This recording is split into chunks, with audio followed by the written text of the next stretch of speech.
하나님께서 우리에게 2023년도 또 부활주일을 평안하게 맞이해 주신 것을 감사드립니다. 여러분들 오늘 말씀을 통해서 우리 하나님께서 우리에게 들려주실 음성이 있으세요. 근데 여러분들이 예배에 집중하시도록 여러분들 핸드폰은 다 무음으로 해놓으시고 여러분들 하나님의 시간 마음과 뜻을 다하여서 하나님께 집중하시기 바랍니다. 오늘 설교 제목은 무덤에서 나오라 라는 제목이에요. 무덤에서 나오라. 다 따라서 하겠습니다. 무덤에서 나오라. 각 사람들은 자신들을 지배하는 언어가 있습니다. 여러분들 안에 들려오는 언어가 있어요. 그 언어가 여러분들을 지금도 지배하고 있습니다. 서울구치소 근무하시던 박규진 장로님, 그분이 이제 구치소에 이제 사람들이 들어오면은 상담을 합니다. 어떤 사람인지 그 사람을 상담을 하고 이제 그러고 이제 각 감방으로 들어가요. 근데 한 사람이 부모를 죽이고 형과 형수를 죽인 사람이 들어왔어요. 그 사람 보니까 너무나 곱상하게 생긴 거예요. 말짱합니다. 이런 청이 어떻게 부모를 죽이고 형과 형수까지 죽일 수 있는가? 그렇게 도저히 보이지 않더라는 거예요. 그래서 그 장로님이 그랬다라는 거예요. 네가 죽인 게 아니지? 네가 죽인 게 아니지? 그가 들어오면서 계속 두리번 하고 있던 그 청년이 갑자기 장로님을 딱 쳐다보더니 보이십니까? 보이십니까? 제가 한 게 아니죠. 제가 이 얘기를 펑펑하면서 그러다라는 거예요. 검찰에서 경찰에서 그렇게 얘기했지만 아무도 믿지 않았다라는 거예요. 그런데 지금 소장님 눈에는 보이십니까? 그때 알았다라는 거예요. 그 장로님이 네가 한 게 아니지. 너처럼 이렇게 착한 아이가 부모를 죽이고 형과 형수를 죽일 수가 있느냐? 네가 한 게 아니지. 자기가 한 게 아니라는 거예요. 그렇지. 그때 장로님이 알았다는 겁니다. 그를 지배하는 영이 있다는 것을요. 여러분들, 그 영은 그에게 계속해서 단어를 주었습니다. 죽여라, 죽여라, 죽여라. 그도 말합니다. 저는 그렇지 않았습니다. 근데 제게 와서 저를 죽이게끔 만든 사람이 있었어요. 그 영이 있었어요. 제게 자꾸 죽이라고 해서 저도 보니까 사람을 죽이고 나서 정신 차렸습니다. 알고 보니까 부모님이 죽어 있고 형과 형수가 죽어 있다는 거예요. 여러분들, 그러면 그 살인하는 그 청년의 귀만 그런 소리가 들릴까요? 그렇지 않습니다. 모든 사람들의 마음에는 그를 지배하는 언어가 있습니다. 폭력적인 사람을 보십시오. 그 사람의 언어를 잘 분석해 보면 그 사람의 언어는 매우 폭력적입니다. 확! 다 뒤집어버려요. 확! 이런 식으로 굉장히 거칠어버립니다. 이 사람의 언어는 굉장히 폭력적입니다. 그래서 그 사람은 결국에 그 언어 때문에 지배를 당하고 언니가 그것을 행동으로 옮깁니다. 불행한 사람과 행복한 사람은요, 소유의 문제가 아니에요. 내가 무엇이 있음으로 행복하다, 나 그거 없어 불행해, 이것이 아니에요. 그를 지배하는 언어에 의해서 그 사람은 행복할 수 있고 불행할 수 있어요. 여러분, 행복한 사람들의 입에서는요, 기쁨의 언어가 나옵니다. 밝아요. 근데 삶이 불행한 사람들을 보면요, 그들의 언어는 매우 어둡습니다. 불이 꺼져 있어요. 사랑하는 여러분들, 전 여러분들의 삶이 밝아지길 축복합니다. 불을 켜놓으십시오. 그래서 어떤 사람이 이렇게 접근해 오면, 다가오면 그 사람 보면은 내 마음이 밝아져요. 그 사람과 이야기를 나누면 행복해집니다. 차를 한잔 더 마시고 싶고 함께하고 싶어요. 어떤 사람 만나면 올 때부터 어두워요. 컴컴한 환한 밝은 곳인데도 그 사람이 나타나면 어두워요. 컴컴해요. 그 사람의 인생은 어두움에 잡혀 있어요. 그 사람과 이야기를 나눠보십시오. 어둠의 언어가 계속 나옵니다. 그 사람의 인생을 어둡게 만드는 그 언어가 그를 지배하고 있어요. 가나안 전쟁을 앞두고 있던 여호수아, 가나안 전쟁을 앞두고 있는 여호수아, 그와 함께 40년 동안 걸어왔던 사람들은 이스라엘 백성들입니다. 애굽에서 노예를 했던 사람들을 하나님이 노예에서 해방시켜 주시고 그들과 함께 광야 생활을 40년 갔다가 이제 하나님이 약속하신 그 땅, 가나안 땅을 목전에 두고 있어요. 가나안 땅은 그냥 주는 땅이 아니에요. 하나님이 약속하셨지만 전쟁을 해야 돼요. 싸워야 돼요. 하나님이 약속한 땅이지만 싸워서 이겨야 얻는 땅이에요. 여러분들, 전쟁을 앞두고 있을 때 여호수아는 가장 큰 문제가 두려움이었어요. 왜 두려운지 아십니까? 이스라엘 사람들을 볼 때는 일반 사람들이에요. 일반 사람들. 근데 가나안 부족을 보니까 그들은 그들은 계속 싸워서 남아있는 부족들이에요. 그들은 굉장히 마치 특전단에서 훈련을 받고 온 정규 군인 같아요. 이런 일반인처럼 보이는 이 사람들과 특수훈련을 받은 이 사람들과 이 싸움을 생각하니까 가능성이 안 보여요. 이길 수 있을 것 같지 않아요. 여호수아의 마음속엔 두려움이 몰려옵니다. 하나님 그 여호수아에게, 그런 두려움 속에 있는 여호수아에게, 그래 여호수아야, 내가 너에게 가나안 정복을 할 수 있도록 내가 강력한 신형 무기를 주겠다, 이러고 하나님께서 무기를 주신 것이 아니에요. 하나님이 여호수아에게 주신 것은 바로 그의 머릿속에 그를 사로잡고 있는 두려움의 언어들입니다. 여호수아야, 두려워하지 말고 떨지 마라. 너는 강하고 담대하라.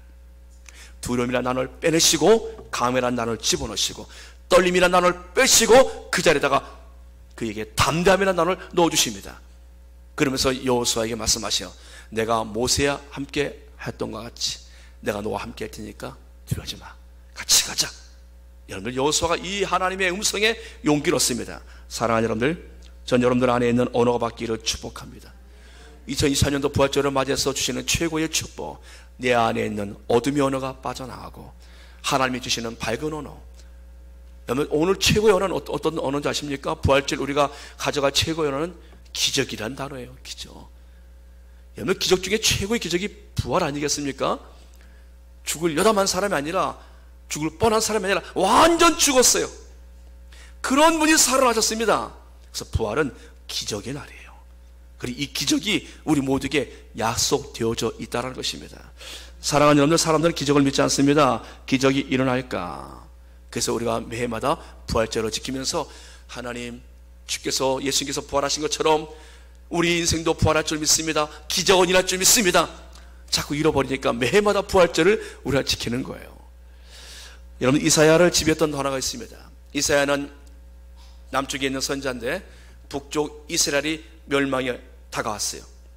그 땅을 보니까 그 땅만 멸망하는 게 아니에요. 이 상태로 가면 우리나라 남쪽도 멸망해요. 남과 북이 나눠졌거든요. 북쪽 이스라엘, 남쪽 이스라엘, 우리 남한과 북한이 있듯이. 근데 남쪽에서 있던 선자가 보니까 북쪽 이스라엘은 얼마 안 남았어요. 이제 곧 멸망할 것 같아요. 근데 문제는 자기가 속해 있는 남쪽 유다도 곧 멸망할 날이 멀지 않아요. 이사야를 계속 잡고 있던 언어가 있어요. 그것은 바로 돌아오라라는 단어였어요. 돌아오라. 악인은 그의 길을, 불의한 자는 그의 생각을 버리고 돌아오라. 여호와께로 돌아오라. 그리하면 그가 긍휼히 여기시리라. 우리 하나님께로 돌아오라. 그가 너그럽게 용서하시리라. 사랑하는 여러분들, 하나님께 돌아오십시오. 여러분들의 인생의 변화가 있을 것입니다. 여러분들의 삶에 여러 가지 다양한 사건들이 있었습니까? 하나님께 돌아오시면 하나님이 방패가 되어 주십니다. 하나님이 그 안에서 여러분들을 향하신 하나님의 계획이 있으시다라는 겁니다. 그래서 오늘 부활주일날 우리는 하나님이 주시는 새로운 언어를 받고 나가야 돼요. 여러분들, 기적이 일어나려면 첫 번째 조건이 있습니다. 무엇이 필요할까요? 기적이 일어나려면 내가 내 힘으로 할 수 없는 불가능한 상황을 만나야 돼요. 내가 해결할 수 있어요. 내가 알아서 처리할 수 있어요. 기적 필요 없어요. 그러면은 뭐 내가 할 수 있는데 뭐 기적이 필요합니까? 내가 알아서 하면 되지. 기적은 내가 할 수 없는 상황, 불가능한 상황, 내 힘으로, 내 방법으로는 아무리 수를 내어도 할 수 없는 상황, 이럴 때 기적이 필요한 거예요. 그래서 기적은 반드시 문제가 있을 때 절망적인, 내 힘으로 할 수 없는 절망적인 문제가 있어야 기적이 일어납니다. 홍해를 만났습니다. 홍해는 어떻습니까? 홍해는 백성들을 이제 거느리고 애굽에서 빠져나온 이스라엘 백성들이 이제 적군이 쫓아오고 있어요. 애국 군대가 쫓아오고 있습니다. 앞에는 홍해예요. 절망적인 상황이에요. 갈 길이 안 보입니다. 뒤에는 추격하는 군대가 쫓아와서 곧 잡혀갈 것 같고, 앞에는 꽉 막힌 홍해가 하나 있고, 양쪽은 산맥이고, 어디로 도망갑니까? 이때 모세는 자신의 힘과 자신의 능력으로 할 수 없음을 그는 발견합니다. 이럴 때 기적이 필요한 거예요. 하나님은 홍해의 기적을 보여주십니다. 그들이 여리고 땅에 들어갑니다. 가나안 땅에 들어가요. 가나안 땅에 들어갔는데 가나안 땅에 첫 번째 만난 것이 그들에게 여리고성이라는 초롱성이에요. 이걸 뛰어넘지 않으면, 이걸 통과하지 않으면 가나안 정복은 실패해요. 갈 수가 없습니다.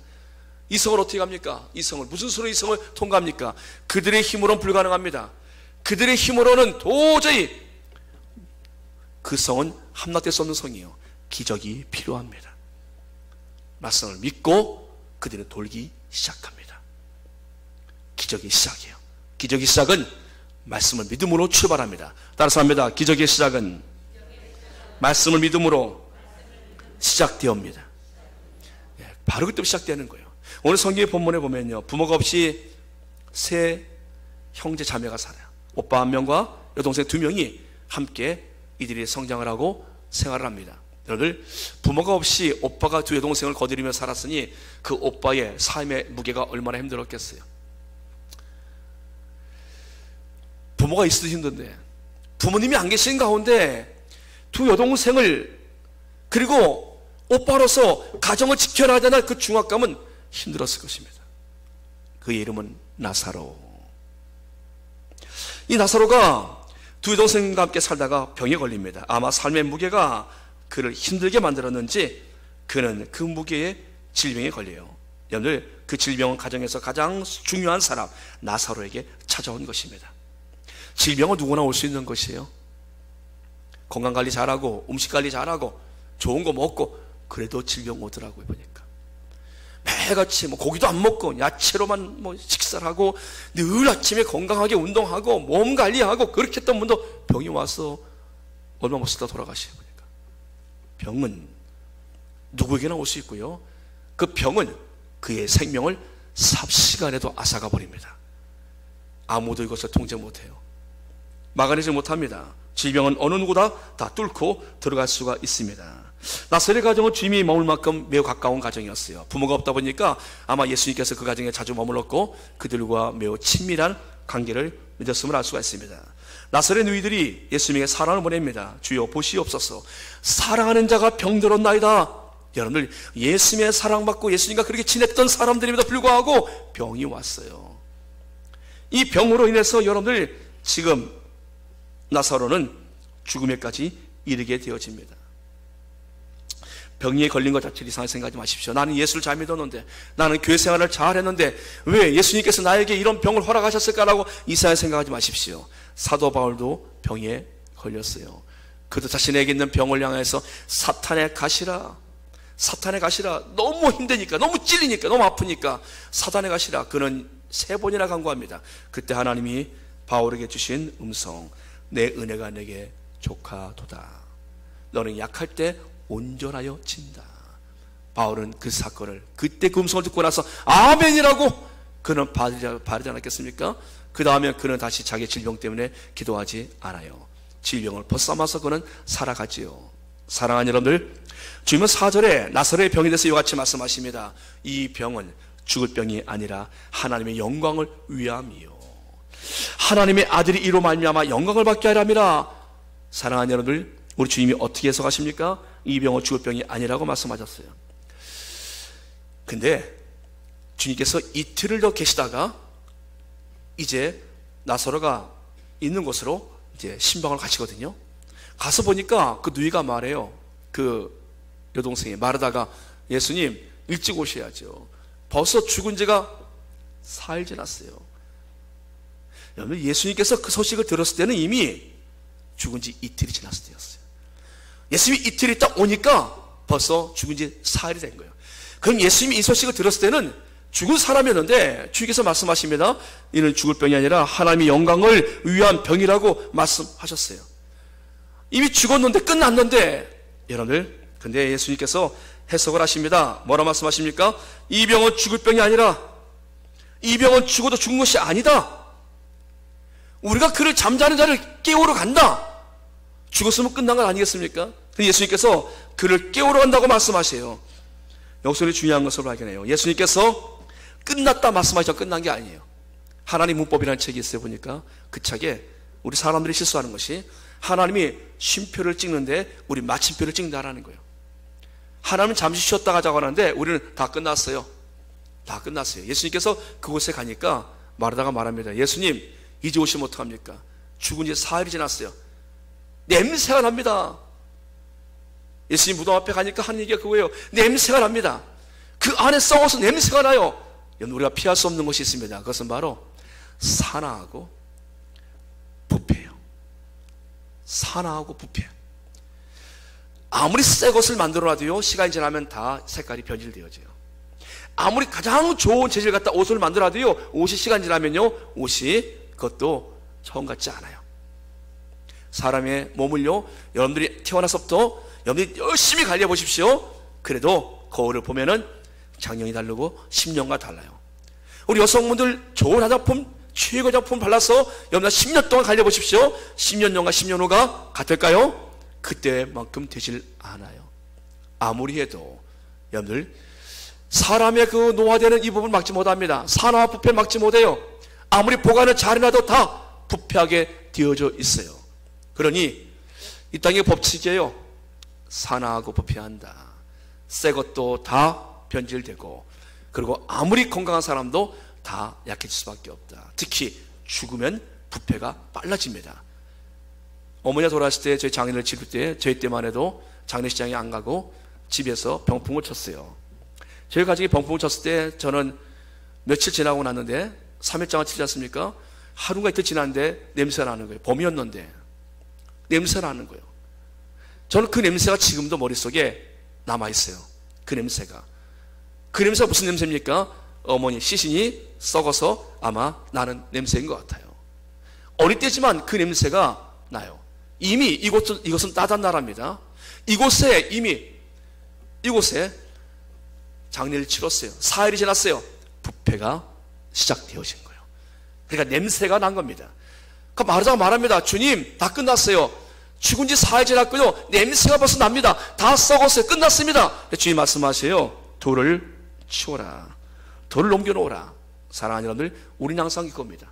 마르다가 그 앞에서 이래요. 예수님께서 오셔서, 자, 마르다가 예수님 앞에, 예수님이 여기 계셨으면 우리 오빠 안 죽었을 텐데, 그렇지만 예수님께서 지금이라도 무엇인지 구하면은 하나님이 다 이루어 줄 줄 믿습니다. 그때 마르다의 그 신앙을 보고서 예수님 말씀하십니다. 그래 마르다여, 내 오라비가 다시 살아나리라. 근데 이 마르다가 말합니다. 예수님, 마지막 부활 때는 다 살아나죠. 예수님 말씀하셔요. 아니야, 마지막 때가 아니야. 나는 부활이요 생명이, 나를 믿는 자는 죽어도 살겠고 무릇 살아서 나를 믿는 자는 영원히 죽지 아니하리라. 내가 이것을 믿느냐? 마르다는 여기 이 말씀에 주여 그러하이다. 제가 주는 그리스도시요 세상에 오신 하나님의 아들이신 줄 제가 믿습니다. 여러분, 마르다의 믿음이 얼마나 좋습니까? 근데 막상 무덤 앞에 딱 가가지고 그 믿음이 사라져요. 예수님, 이건 아니지요. 이미 죽었고 4일이 지났어요.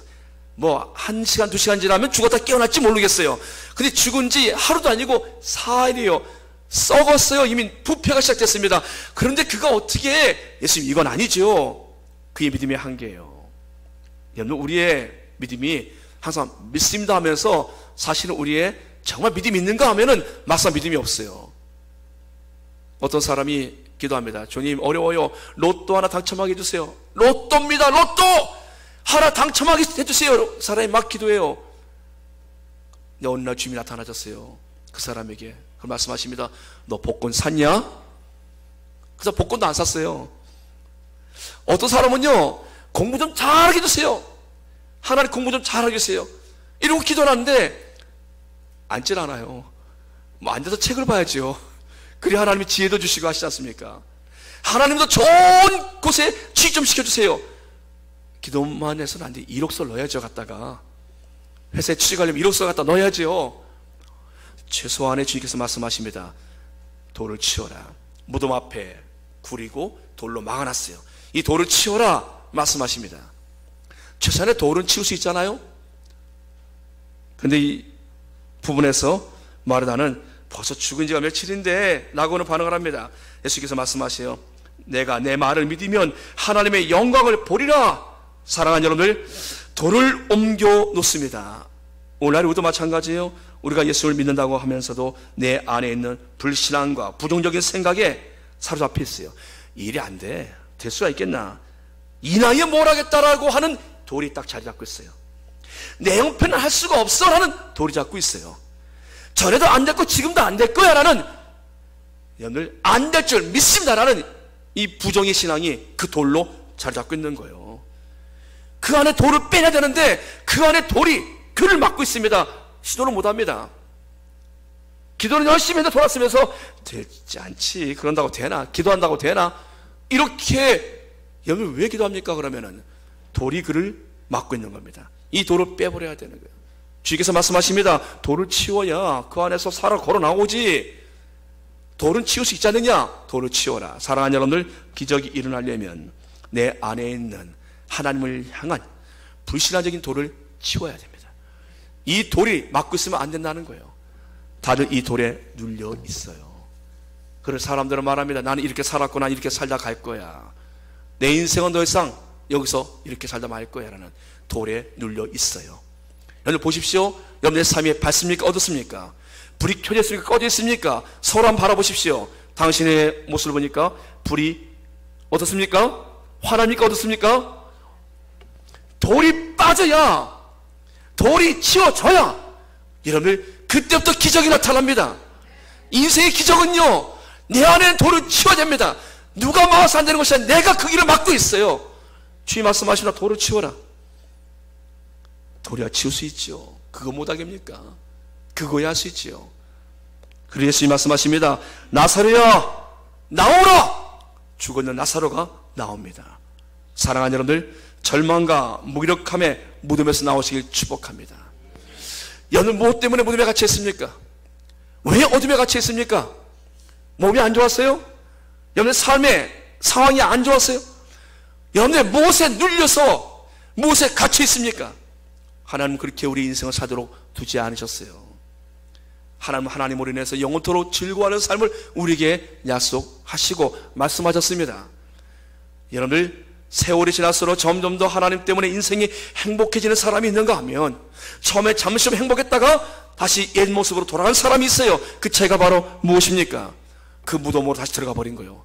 나서라 나왔다 살았다가 다시 휙 둘러보고 다시 무덤으로 들어가면 그거 소용없는 거 아니겠습니까? 그는 무덤에서 나옵니다. 근데 문제는 나왔는데 보니까 둘둘 묶여 있어요. 다 묶여 있어요. 주님께서 풀어놓으라 말씀하세요. 사랑하는 여러분들, 예수님 믿었습니다. 이제 하나님을 향한 믿음이 생겼어요. 그렇구나, 내 인생에 주신 하나님이 계시구나. 내가 눈으로 보지 못하고 내가 그분을 내가 지금 당장 느끼지 못하지만 하나님의 결심을 내 영혼이 지금 알고 있어요. 그 하나님의 살아계심을 내가 지금 느끼고 있어요. 사랑하는 여러분들, 그 하나님을 아는 사람들은요 할 것이 있어요. 하나님 앞에 자신을 자유롭게 풀어 놓으십시오. 하나님이 어떻게 여러분을 통하여 일하실지 우리는 알지 못해요. 자녀들과 이야기를 하다 보면은 자녀들이 내 마음대로 안 될 때가 있어요. 넌 이렇게 하면 좋은데 왜 이렇게 하느냐? 그때 자녀를 풀어놓으십시오. 하나님이 그 인생을 책임져 주십니다. 믿음으로 그 인생을 하나님께 맡기십시오. 하나님이 그 인생을 통해서 하나님은 얼마든지 일할 수 있으세요. 중요한 것은 내가 묶여있다는 거예요. 내가 지금 묶여서 내가 지금 나는 못해, 난 이 모습 이대로야, 이걸 풀어놓으셔야 합니다. 하나님 내 삶을 통해서 마음껏 일할 수 있도록 우리의 삶을 풀어놓으셔야 한다는 것이에요. 사랑하는 여러분들 묶고 있는 단어가 무엇입니까? 무엇이 여러분들을 묶어서 여러분들의 삶을 그렇게 어둡고 힘들게 만들고 계십니까? 저는 부활주의를 통하여서 전 여러분들이 묶고 있는 그 모든 것들에서 풀리길 축복합니다. 이제 여러분들의 삶에 하나님의 부활의 기적이 나타났죠. 믿습니다. 이 나사로가 살아났는데요, 전승에 의하면 나사로는 30년을 더 살았다, 이런 이야기가 있어요. 30년을 더 살다가 죽었다, 이런 말이 있어요. 그러니까 나사로는 부활한 것이 아니라 소생한 거예요. 소생. 죽었다 깨어난 소생을 한 거예요. 부활이 영광스러운 몸이 아니에요. 그러나 우리는 어떤 몸으로 부활한다 말씀하십니까? 썩을 것이 썩지 아니함을 입겠고 죽을 것이 죽지 아니함을 입을 영광스러운 몸으로 부활할 것을 약속해 주셨습니다. 그러기에 여러분들, 우리는 나사로가 소생한 것 비교도 안 된 부활의 영광이 약속되어 있는 사람들이에요. 이 약속의 소망을 붙들고 여러분들이 살아 주의 이름으로 축복합니다. 믿음으로 승리하십시오. 기도하겠습니다. 전능하신 아버지 하나님, 감사합니다. 나를 고통스럽게 만들었던 사탄의 언어들, 세상의 부정적인 언어들, 이 어둠의 언어들을 주께서 이 시간 뽑아내어 주시옵소서. 하나님, 내 안에 주께서 이루실 하나님의 능력의 말씀들이 내 안에 자리 잡게 주옵시고, 하나님이 하시면 내 삶에 기적이 나타날 줄 믿습니다. 하나님, 이 언어가 나를 붙들어 주므로 하나님이 이루실 일들을 날마다 바라보며 하나님을 경험하는 삶을 사도록 인도하여 주옵소서. 사랑하는 성도들의 삶 속에서 오늘 선포한 이 말씀을 통하여서 이제 기적이 펼쳐지게 하여 주시옵소서. 예수님의 이름으로 감사하며 기도드립니다. 아멘.